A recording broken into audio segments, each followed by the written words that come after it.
Amadísimos hermanos en el Señor, que la gracia y la paz del Dios Todopoderoso sea con ustedes en esta hermosa hora en la que Dios nuestro Padre nos regala la bendición espiritual de poder acercarnos hasta la intimidad de su hogar con una enseñanza más para edificación de nuestra vida. Así que en esta hermosa hora le damos a usted la más cordial bienvenida y le invitamos para que se mantenga en audición de esta reflexión bíblica preparada para la edificación de su vida espiritual. Le saluda su consiervo en el Señor, Osea Vázquez, y es para mí hoy, como siempre, de mucho agrado y de completa bendición estar compartiendo la palabra del Señor con usted. En esta oportunidad estamos siguiendo el lineamiento general, preparando mi corazón para la cena del Señor, y el subtema más que un carpintero, y el título de nuestro mensaje de esta ocasión, Jesucristo el gran sumo sacerdote, y como un subtema, los requisitos de un verdadero sacerdote. Enfocaremos las dos partes.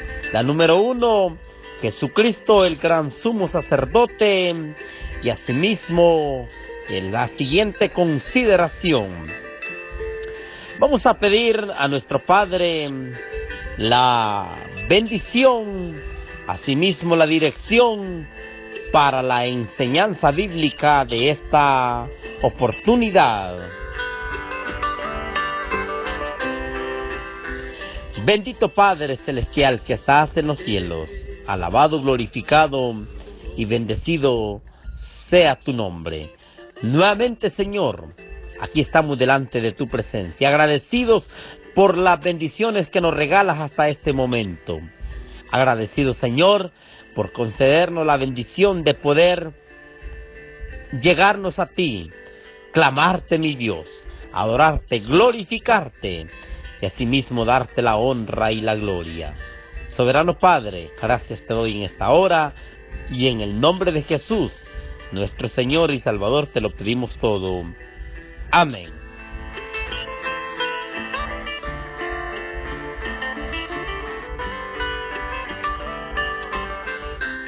Bien, mis amados hermanos, vamos a hablar entonces de manera específica sobre Jesucristo, el gran sumo sacerdote. Hablar, mis amados hermanos, del sacerdote para nuestro tiempo y para tiempos antiguos, según el diccionario, tiene la siguiente definición. El sacerdote dice que religiosamente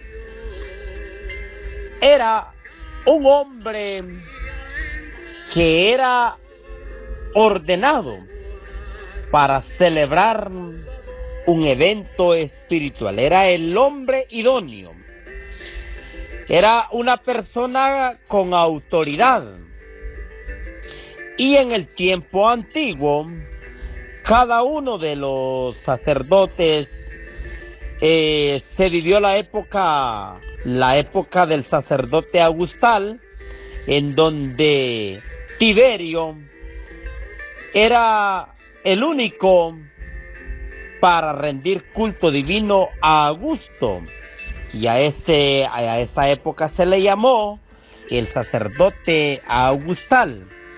Pero en un sentido más acertado, sumo sacerdote, según la historia, era la suprema jerarquía religiosa del templo de Jerusalén entre los antiguos hebreos. Note usted, en la época antigua, el sumo sacerdote era la suprema jerarquía religiosa del templo de Jerusalén. Hablar de Jesucristo, el gran sumo sacerdote, es mucho más que eso. No solamente es hablar de la suma jerarquía en el templo de Jerusalén, Es hablar también de el sumo pontífice. Es hablar del principal, es hablar del primogénito de la resurrección. Es hablar del medio de salvación que Dios ha dado para el hombre. Es hablar del unigénito del Padre. Es, mis amados amigos y hermanos, el Rey de Reyes y el Señor de señores. Así que Jesucristo, el gran sumo sacerdote. Y como ejemplo de él, enfocaremos también la parte de cuáles son los requisitos para ello. Le invito, mi amado hermano, que leamos el libro de Hebreos en el capítulo 5. Por favor, lea conmigo Hebreos capítulo 5, versículo 1 al versículo 10. 5, 1 al 10. Escuche esto. Porque todo sumo sacerdote tomado de entre los hombres es constituido a favor de los hombres en los que a Dios se refiere, para que presente ofrenda y sacrificio por los pecados, para que muestre paciente con los ignorantes y extraviados, puestos que él también está rodeado de debilidad. Por causa de ella, escuche esto, debe ofrecer por los pecados, tanto por sí mismo como también por el pueblo. Versículo 4. Y nadie toma para sí esta honra, sino el que es llamado por Dios, como lo fue Aarón. Y pone el ejemplo de Jesucristo. Así tampoco Jesucristo se glorificó a sí mismo, haciéndose sumo sacerdote, sino el que le dijo: tú eres mi hijo, yo te he engendrado hoy. Como también dice en otro lugar: tú eres sacerdote para siempre, según el orden de Melquisedec. Y Cristo, mire usted la característica del gran sumo sacerdote, en los días de su carne, ofreciendo ruegos y súplicas con gran clamor y lágrimas, al que le podía librar de la muerte, fue oído a causa de su temor reverente. Y aunque era hijo, por lo que padeció, aprendió la obediencia, y habiendo sido perfeccionado, vino a ser autor de eterna salvación para todos los que le obedecen, y fue declarado por Dios sumo sacerdote según el orden de Melquisedec. Note usted, amigo y hermano oyente, qué hermoso. Palabras que manifiestan el verdadero sentido de ese gran sumo sacerdote. La primera parte. No olvide que nuestro alineamiento general es preparando mi corazón para la cena del Señor. Y aquí solamente se nos permite ver de manera reflejada una de las grandes características de Jesucristo como el sumo sacerdote.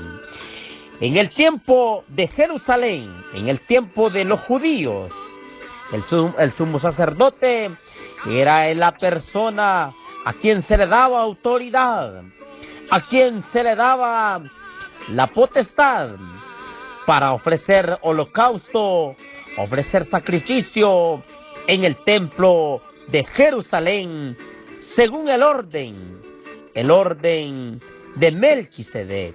Voy a poner así de manera específica. En el reinado de Jerusalén, mis amados hermanos, en el oficio del templo en Jerusalén, 24 sacerdotes eran los que tenían el dominio, eran los que ejercían el oficio ministerial en el templo. 24 sacerdotes. Era 15 días por cada uno. Y ese era un orden establecido desde la era levítica, en el que todos los sacerdotes tenían que ser de la simiente de Aarón. Y nada se podía hacer si no eran de ellos. Todo sacerdote venía de ese principio. Ahora bien, Jesucristo sustituyó aquello. ¿Por qué razón?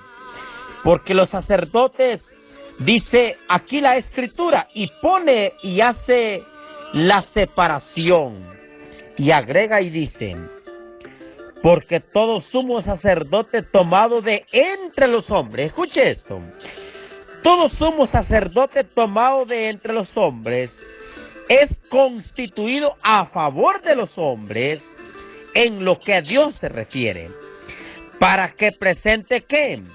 Ofrenda y sacrificio por los pecados, para que se muestre paciente con los ignorantes y extraviados, puesto que él también está rodeado, y agrega esta parte, está rodeado también de debilidad. Esa era una de las características de los sacerdotes en la era levítica. Eran humanos, eran personas semejantes a nosotros, con las mismas deficiencias, con las mismas debilidades, y sin embargo eran los medios por los cuales Dios permitía que su pueblo se acercara hacia él. Y dice el versículo 3: por causa de ella debe de ofrecer por los pecados tanto por sí mismo como también por el pueblo. Es decir, estos sacerdotes tenían una deficiencia, que eran pecadores, eran de debilidad, se equivocaban a cada momento. Y versículo 4: nadie toma para sí esta honra, sino el que es llamado por Dios, como lo fue Aarón. Y ahora viene y hace la división, la separación. Así tampoco, dice. Es decir, Jesucristo no era igual a estos. Así tampoco Cristo se glorificó a sí mismo, haciéndose sumo sacerdote, sino el que le dijo: tú eres mi hijo, yo te he engendrado hoy. Como también dice en otro lugar: tú eres sacerdote para siempre, según el orden de Melquisedec. Y Cristo, en los días de su carne, ofreciendo ruego y súplicas con gran clamor y lágrimas, al que podía librarle de la muerte, fue huido a causa de su temor reverente. Y aunque era hijo por lo que padeció, aprendió la obediencia y fue declarado por Dios sumo sacerdote. Pero aquí, mis amados hermanos, Jesucristo pasó un proceso. Y el proceso de Jesucristo fue representar a Dios en la tierra. También fue morir por nuestros pecados en el Calvario, para presentar el último sacrificio en redención del hombre. Qué interesante, amados hermanos. Los sacerdotes de la era levítica, dice el versículo que hemos leído, que también tenían debilidad, tenían deficiencia. Pero sin embargo, estos hombres, viene Jesucristo a sustituirlos. Viene Jesús y muere por usted y muere por mí. Y es ahí en donde Él se declara el sumo sacerdote. Dios estableció el sacerdocio y el oficio de sumo sacerdote en los días de Moisés. Pero el escritor a Hebreos resume cuidadosamente el trabajo del sumo sacerdote al decir que presenta ofrenda y sacrificio por los pecados, La función principal del sumo sacerdote era oficiar directa o indirectamente a través del sacerdote de menor rango, sacrificios al Señor. Pero Dios dio órdenes específicas para ayudar al sumo sacerdote a ministrar con compasión. Es fácil ver por qué el sacerdocio de Jesús era difícil de entender para los primeros cristianos judíos. Jesús no era del linaje de Aarón. Jesús no afirmó ni practicó un ministerio especial en el templo. Él confrontó la estructura religiosa en lugar de unirse a ella. En el tiempo de Jesús, el sacerdocio se había convertido en una institución corrupta. El cargo se obtenía a través de la intriga y la politiquería entre líderes corruptos. Ahora bien, entremos en la otra consideración que tenemos. Los requisitos para el verdadero sacerdocio. Los requisitos para un verdadero sacerdote. Antes de todo, quiero aclarar que en la iglesia de Dios no usamos esa terminología de sacerdote. No lo usamos. Porque lo que entendemos en la Escritura, que uno de los últimos sacerdotes que oficiaba en el templo, se trata de Zacarías.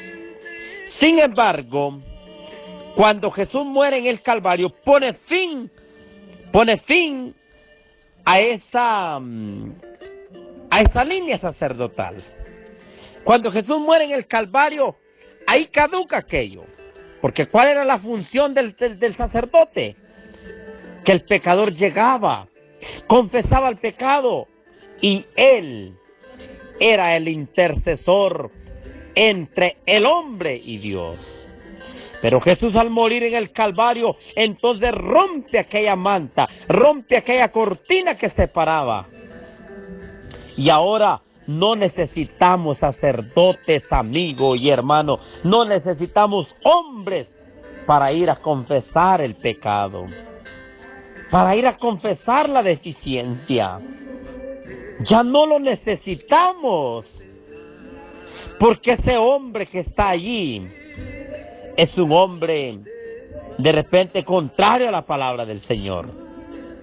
Hoy los sacerdotes que escuchamos decir por ahí que hay, son hombres que aplauden el pecado. Son hombres que defienden el pecado. Son hombres que han tergiversado la palabra de Dios, no obedeciendo esa palabra. Ahora, ¿cuáles son los requisitos para un sacerdote? Bueno, ya hace un momento aclaré que en la iglesia del Señor, la iglesia de Dios, no se usa ese término jerárquico. No se usa, sino que bíblicamente nos habla sobre los obreros, diáconos y ministros. Pero veamos los requisitos para ello. En primer lugar, mi amado hermano, debe ser un hombre con temor, reverencia y respeto a nuestro Dios. Respeto a su palabra, temor a su palabra. Sí, porque los sacerdotes del pasado, mi amado hermano y amigo, no era cualquiera. No era aquella persona que se ponía por su conocimiento intelectual. En ningún momento. Siempre fue aquellos hombres que estaban al pie de esa palabra. Pero bíblicamente, ¿cuáles son los requisitos para que ese obispo, para que ese hombre llegue a ese nivel? Bueno, lo primero es haber conocido a Jesús como nuestro Señor. Pero vea usted, en la primera carta de Timoteo, capítulo 3, versículo 1 en adelante. Primera Timoteo, capítulo 3, versículo 1 en adelante. Palabra fiel. Si alguno anhela obispado, buena obra desea. Y agrega, pero es necesario que el obispo sea irreprensible, marido de una sola mujer, sobrio, prudente, decoroso, hospedador, apto para enseñar, no dado al vino, no pendenciero, no codicioso de ganancias deshonestas, sino amable y apacible, no avaro, que gobierne bien su casa, que tenga a sus hijos en sujeción con toda honestidad. Y agrega, mi amado hermano, pues el que no sabe gobernar su propia casa, ¿cómo cuidará de la iglesia de Dios? No un neófito, no sea que envaneciéndose caiga en la condenación del diablo. También es necesario que tenga buen testimonio de los de afuera, para que no caiga en descrédito y en lazo del diablo. Vea usted qué preciosa enseñanza. Los requisitos para un verdadero sacerdote. Si es sacerdote o anhela ese sacerdocio, debe ser irreprensible. Debe ser marido de una sola mujer. No es así como el evangelio convencional de este tiempo, ¿verdad? El hombre tiene 1, 2, 3 mujeres. No, dice solo es que venga a reconciliarse. Levante la mano, reconcíliese, declare sanidad y usted libre. No, mi amado hermano, la Biblia no dice eso. Debe ser sobrio, debe ser prudente, decoroso, hospedador y apto para enseñar. No dado al vino. Sí, porque los hermanos del pasado se pasaban de vino, ¿verdad? No dado al vino, mi amado hermano. Yo sé que esto pues no es común en los siervos del Señor, pero dice la otra, no dado a las ganancias deshonestas. Un hombre, los requisitos para un verdadero sacerdote no es estar generando ganancia deshonesta. ¿Qué es la ganancia deshonesta? Es aquella ganancia que se obtiene a través de una persuasión, a través de una mentira, a través de un engaño. No, no es esa. Esa es una ganancia deshonesta. Ahora bien, que gobierne bien su casa y que tenga a sus hijos en sujeción. ¿Qué gobernar bien la casa? Esposa e hijos en disciplina del Señor. No lo digo yo, lo dice la palabra del Señor. Pero usted puede ver hoy diáconos, su esposa viviendo en desorden, sus hijos viviendo en la calle. Discúlpeme, amado hermano, pero están en contra de la palabra del Señor. Estamos en contra de la palabra. Debe de tener sus hijos en honestidad. Hombres y mujeres en honestidad. ¿Qué más? Dice, pues el que no puede gobernar su casa, ¿cómo va a poder gobernar la casa que no es de él? Reflexionemos, amados hermanos. Iniciemos por nuestra casa. Un administrador, un diácono, un obispo, no debe ser, no es lícito que lo sea, si no tiene su familia en sujeción y en orden del Señor. Lo dice la palabra de Dios. No puede. Definitivamente no puede. Pero a veces nosotros, aún viendo esas deficiencias, no decimos, ay, ¿cómo? No hay otra manera. ¿Qué pasa el hermano? Y hay un montón ahí de pretexto, ¿verdad? No, sigamos el ejemplo bíblico. Sigámoslo. No olvide, preparemos nuestro corazón para la cena del Señor. Jesús murió por usted, murió por quien le habla. Y sufrió aquel 14 de Nisan, entre las 2 tardes. Se conmemoró un evento o un acto tan solemne que después continuaría la persecución para asimismo sacrificarlo en la cruz del Calvario para que usted y yo recibamos la salvación de lo alto.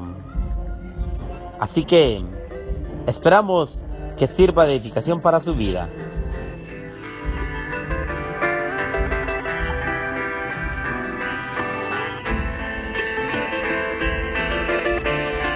Bien, mis amados hermanos, ha sido un enorme placer espiritual haber estado con ustedes.